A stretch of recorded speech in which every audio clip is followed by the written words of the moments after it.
இன்னைக்கு அனிதா குப்புசாமி யூடியூப் சேனல்ல உங்களை எல்லாம் சந்திக்கிறதுல ரொம்ப ரொம்ப மகிழ்ச்சிங்க. இன்னைக்கு பாத்தீங்கன்னா என்னுடைய சமையல் நிகழ்ச்சியில உங்களுக்கு ஸ்டஃப்டு பாகற்காய், அதாவது ஸ்டஃப்டு பிட்டர் கார்ட் சமையல் செய்து காமிக்க போறேங்க.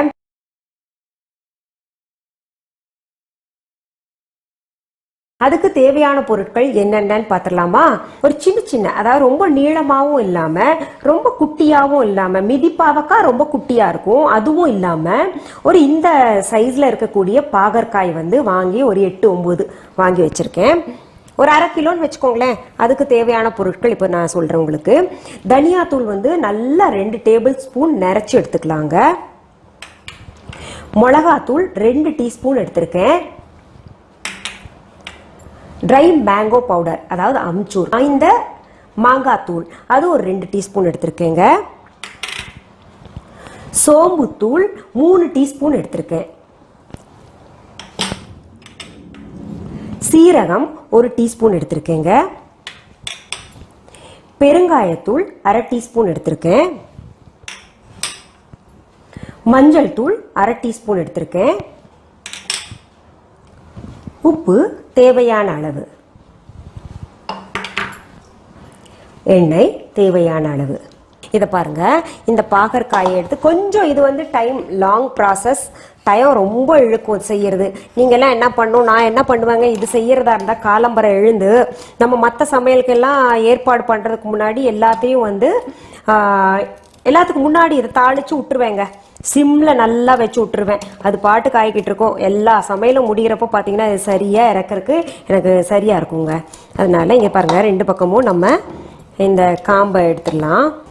இப்போது இது என்ன பண்ணுன்னா, நம்ம இது தோல் நீக்கிறதுல எடுக்கக்கூடாதுங்க, நல்லா இருக்காது. இப்போது இது தெறிக்கும், ரொம்ப பார்த்து இப்படி தான் ஃபுல்லாகவே எடுக்கணுங்க. எல்லா பாகற்காயிலிருந்தும் இப்படி தான் நம்ம எடுக்கணும்.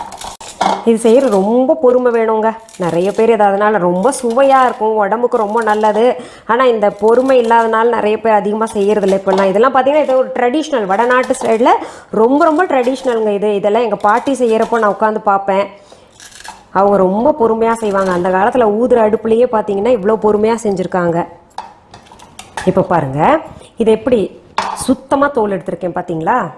அப்படியே மேலே இருக்கிறது சுத்தமாக தோல் எடுத்துடணுங்க. அந்த தோல் தூக்கி போட்டுறாதீங்க, அப்படியே வைக்கணும். இப்போ பாருங்க, நம்ம இந்த பாகற்காயெல்லாம் மேலே முள்ளு முள்ளாட்டம் இருக்கும் இல்லையா, அதை நல்லா சுரண்டி இந்த தோல் எடுத்து வச்சிருக்கோம். பாருங்க எப்படி இருக்கணும். சரியா? இது எடுத்து வச்சிட்டோம் இல்லையா? இப்போ அடுத்தது என்ன பண்ணணும்னா, இதில் இப்போ பாகற்காயை இப்படி இது போட் ஷேப்பில் கார்னரில் 2 பக்கம் விட்டுருணுங்க. நம்ம கார்னரில் விட்டுட்டு நடுவில் மட்டும் கீறணும். கீரை என்ன பண்ணும், இதில் இருக்கக்கூடிய இந்த விதையெல்லாம் இருக்கு இல்லையா, அதை கூட எடுத்துடணுங்க. ஐயா உப்பு விடணுங்க, இந்த கசப்பு தன்மை எடுக்கிறதுக்காக. நல்லா உப்பு இதுலேயும் நம்ம இது தூக்கி எறியக்கூடாதுன்னு சொன்னேன்ல. ஏன்னா அதில் தான் நமக்கு இந்த ஸ்டஃபிங்கான மசாலா தயார் பண்ண போகிறோம். இங்கே பாருங்கள், நல்லா கையை விட்டு நல்லா பெசறணுங்க. அழுத்தம் கொடுத்து நல்லா பிசைஞ்சு அந்த ஒரு நுரையாக வருது பாருங்கள், அந்த நுரை தான் நமக்கு கசப்பு தன்மையை கொடுக்கும் எப்போவுமே. அதனால் அந்த நுரை எல்லாத்தையும் எடுக்கணும். நம்ம இப்போ முடிஞ்சளவு எடுக்கணும். நல்லா பெசறிட்டு இது ஒரு 5 நிமிஷம் எடுத்து இப்படி வச்சிடலாங்க, ஊற போட்டுடலாம். அடுத்தது இது பார்த்தீங்கன்னா, இது என்ன பண்ணும், இதுலேயும் உப்பு பாருங்கள் நிறையா போட்டிருக்கேன் பாருங்கள். இதுலேயும் இப்படி உப்பு ஃபுல்லாக கையால் நல்லா உள்ளே போகிற மாதிரி நல்லா தடவிக்கணுங்க. இது ரொம்ப ரொம்ப ட்ரெடிஷ்னல். இது யாரும் பொதுவாக எடுத்து செய்ய மாட்டாங்க, இது செஞ்சு காமிக்கவும் மாட்டாங்க. இது பாரம்பரியமாக பார்த்தீங்கன்னா வடக்கில் இன்னும் செஞ்சுக்கிட்டு இருக்காங்க. இந்த மாதிரி பாருங்கள், ஃபுல்லாக தடவிட்டேங்க. இதில் உள்ள நம்ம அந்த பிளந்தோம் இல்லையா கத்தி வச்சு, அதுலேயும் உள்ள நல்லா தடவணும். இதை செஞ்சு சாப்பிடணுமா அப்படின்னு சொல்லிட்டு சாப்பிட்டு தான் ஆகணும். இது சாப்பிட்டு பழக்கப்பட்டவங்களுக்கு அடிக்கடி செஞ்சு தர சொல்லுவாங்க. என்ன பண்ணுறது, எங்கள் வீட்டில் என்ன பண்ணுவாங்கன்னா ஒரு கிட்டத்தட்ட ஒரு 3-4 கிலோ வாங்கிடுவாங்க. ஒரே அடியாக வாங்கிட்டு நல்லா பொறுமையாக உக்காந்துட்டு தரையில் இந்த ஸ்கின்னெல்லாம் எடுத்துட்டு அப்புறம் வந்து எல்லாம் ஒவ்வொரு ப்ராசஸாக பண்ணிவிட்டு பெரிய வானலியில் வந்து வறுக்க போட்டுருவாங்க. அது கிட்டத்தட்ட 1 மாதம் வச்சு சாப்பிடுவாங்க. பூரி கூட, சப்பாத்தி கூட, தயிர் சாதத்து கூட ரொம்ப நல்லா இருக்குங்க. ரச சாதம், தயிர் சாதத்து கூட எல்லாம் ரொம்ப பிரமாதமாக இருக்கும் இது சாப்பிட. இங்கே பாருங்க, இப்போ நம்ம 2 தடவை இதை அலசி வச்சுக்கிட்டோம். அதே போல் இதையும் நம்ம அலசணுங்க. இப்போ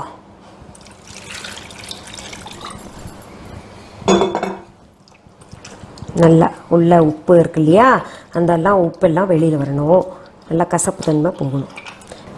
இப்போ பாருங்கள், இதை வந்து நான் ஒரு முறை அலசினது காமிச்சிடல, இது 2 தடவை நான் அலசி வச்சுருக்கேங்க. அதே மாதிரி இதில் என்னென்னா, இதுக்கு எதுக்காக உப்பு தடவுறோம்னா கசப்புத்தன்மை ஒன்று எடுக்கிறது, இன்னொன்று நல்லா அலசிட்டோன்னா இதில் வந்து எக்ஸஸ் உப்பு இருக்குது இல்லையா, அது எல்லாத்தையும் எடுத்துட்டு, ஆனால் உப்பு தன்மை இந்த ஸ்கின்ல எல்லாம் பார்த்தீங்கன்னா இப்படியே சாப்பிட்டு பார்த்தீங்கன்னா கூட உப்பு மேலாக இருக்கும், ரொம்ப நல்லா இருக்கும்.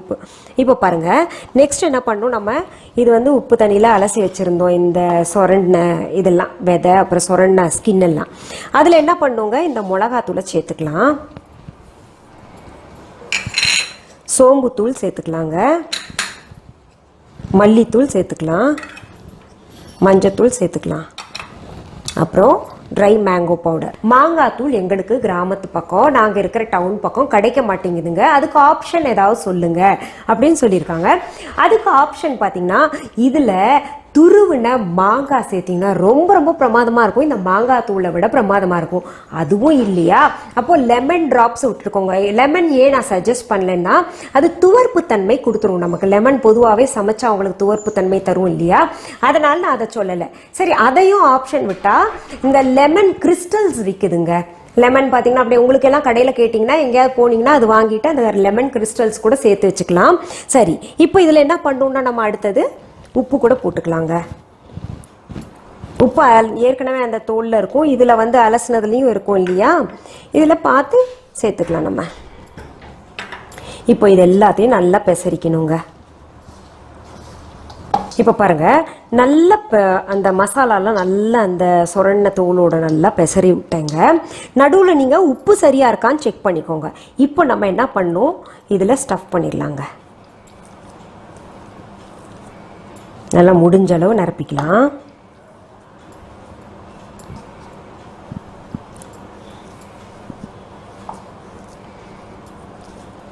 இங்கே பாருங்க, நிரப்பிட்டேன்.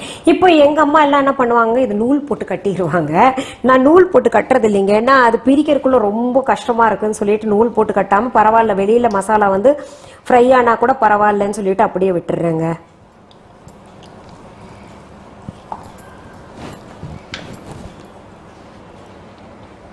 இப்போ பாருங்கள், நான் அந்த மசாலா எல்லாத்தையும் இதுக்குள்ளே நிரப்பிட்டேங்க. உங்களுக்கு இது வெளியில் வரக்கூடாதுன்னு நீங்கள் நினச்சிங்கன்னா என்ன பண்ணுங்க, நூல் போட்டே கட்டிடுங்க. நம்ம என்ன பண்ணலாம், அதுக்குள்ளே ஒரு பேன் எடுத்துங்க, அடுப்பில் வச்சிடலாம். இப்போ என்ன பண்ணலாம், நம்ம இங்கே வந்து பேன் சூடாயிடுச்சுல்ல, இது கொஞ்சம் கூட ஆயில் தான் வேணும்னா ஃபுல்லாக ஃப்ரை பண்ண போகிறோம். நம்ம இந்த மாதிரி ஃப்ளாட் பேன் வச்சுக்கோங்க. நிறைய செய்கிறதா இருந்தால் நிறையா பெருசாக எடுத்துக்கணும், இல்லாட்டி பெரிய கடாய் எடுத்துக்கணும். இப்போது இந்த ஆயில் சூடாகட்டும். இப்போ பாருங்கள், நம்ம எண்ணெய் வந்து பேனில் ஊற்றணும் இல்லையா, புகையாக வருது, நல்லா காஞ்சிருச்சுங்க எண்ணெய். அதில் வந்து இந்த சீரகத்தை போட்டு தாளிக்கணுங்க. அது பொரிஞ்ச உடனே நம்ம என்ன பண்ணலாம், இந்த பெருங்காயத்தூள் போடலாங்க. இதெல்லாம் வாசனைக்காக நம்ம கூடுதலாக சேர்க்கறது. இது போட்டுங்க. அடுத்தது என்ன பண்ணணுன்னா, இங்கே பாருங்கள், இதில் ஒன்று ஒன்றா இப்படி விடணும். உங்களுக்கு அநேகமாக நான்வெஜ் சாப்பிட்றவங்களுக்கு இது மீன் பொரிக்கிற ஞாபகம் வரலாம்.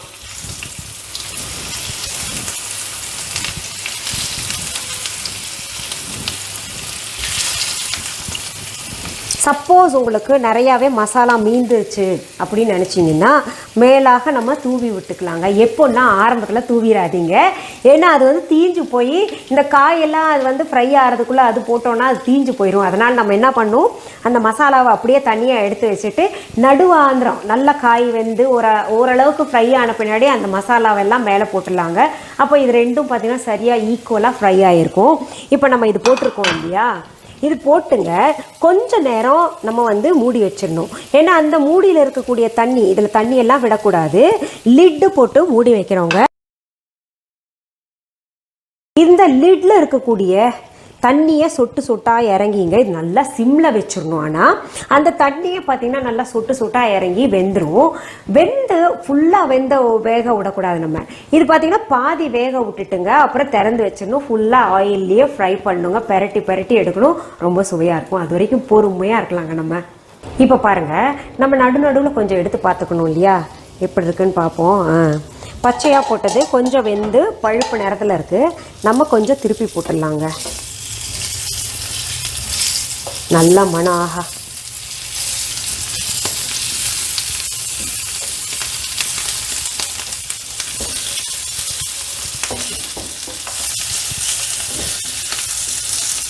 பாருங்க, ஒரு பக்கம் நல்லா ஃப்ரை ஆகிருக்கு எல்லாமே இல்லையா. இந்த மாதிரி நம்ம அடிக்கடி வந்து திருப்பி திருப்பி போட்டு அதை ஃப்ரை பண்ணிகிட்டே இருக்கணுங்க.